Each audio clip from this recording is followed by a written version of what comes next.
Good morning, everybody, and welcome to IGTV. This is a production of New York City Metro InfraGard Members Alliance, and my name is Joe Kincannon. Behind me on the screen, that is Richard Horowitz, and Richard is, we've been actually talking with Richard over the last couple of weeks regarding a specific report put out at the University of Carolina at Chapel Hill called the Triangle Center Report.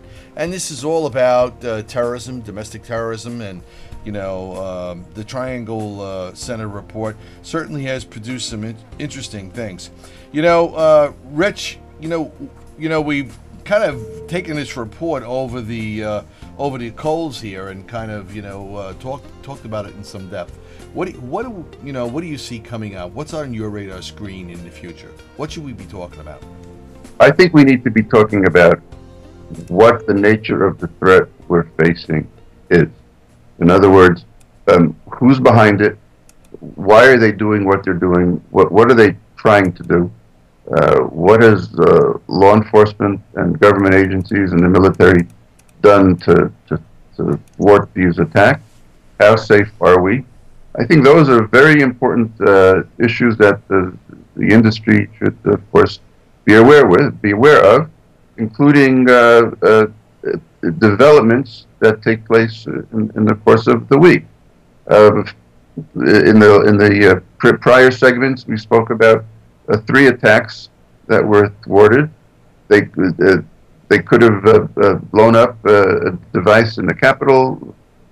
They could have blown a remote-controlled plane into the Capitol or the Pentagon. They could have detonated 4 explosive devices at 4 Metro or DC Metro stations. Had all those taken place, we would have been talking about a different situation than we are now. Thankfully, they haven't. But there's a lot of information that takes place during the week. We have to analyze why these people do what it is they do. That's one of the issues that I believe hasn't been fully explained. And as we had mentioned previously, or discussed previously, there's a documentary out there called The Third Jihad that had received some publicity. It was used as a training video at the NYPD. The NYPD stopped under certain pressure. I'd like to discuss what was in that documentary. Well, you are right about that. Apparently, the police commissioner in New York City has kind of walked back his involvement in the Third Jihad. As we're actually reviewing that film right now, and we're trying to digest a lot of what's going on there. But you've hit a number of points here that we certainly could be delving into deeper, and hopefully we will be with you. As kind of our point person on this. Domestic terrorism takes a lot of different forms. And our members are going to be looking for resources where they can kind of get, some accurate reading of, where they can go to see, what kind of incidents. I know I used to go to the Heritage Group, down in the D.C., Maryland area, and they had a pretty comprehensive list. I think the last time I looked, it was up to something like 45, different terrorist incidents that they had recorded down there. I'm sure, my own knowledge in law enforcement is some of this we hear about, some of this we never hear about. All right, and if we can get under the covers there a little bit and find out some of this stuff and get it on IGTV, I think that'll be a benefit to our members as well. What else? Anything else you hear?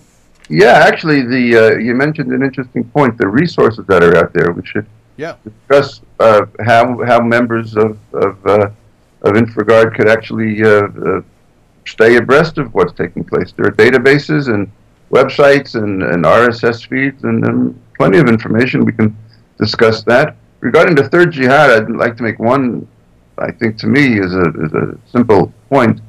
I think had the title of the documentary been an analysis of the threat of Islamic terrorism with emphasis on its historical development, had that been the title, then it would not have become a political issue, because the title of the documentary is determined by the distributors or the producers for marketing reasons.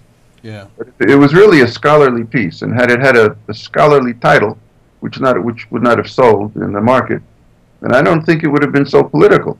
Mm.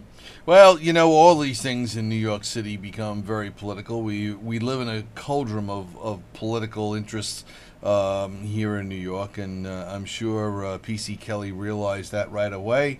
And of course, it's put through the communications people, and before you know it, we got him talking about, well, maybe I really shouldn't have, So it all gets very, very political here. We've got to kind of take it at face value, right, folks?